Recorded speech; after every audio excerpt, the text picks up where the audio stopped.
In today's video, I'll show you how to install Google Play Store as an app on your laptop. First, open Microsoft Edge on your laptop. Now, click on the search bar and type Google Play Store, then press Enter. From the search results, click on Android apps on Google Play to open the Google Play website. Once the website opens, then select Apps. Click on the three dots in the top right corner of Microsoft Edge. From the menu, select More Tools, then select Apps.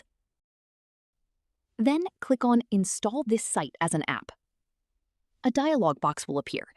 Remove the existing name and type Google Play. Now click on Install. After that, make sure the Create Desktop Shortcut option is checked. Then click Allow. Microsoft Edge will now create a Google Play Store icon on your desktop. Open the newly created Google Play Store app from your desktop.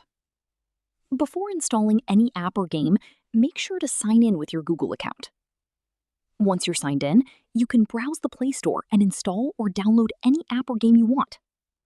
And that's it. That's how you can install Google Play Store as an app on your laptop using Microsoft Edge. If this video helped you, don't forget to like the video and subscribe to the channel for more useful tutorials. Thanks for watching, and I'll see you in the next video.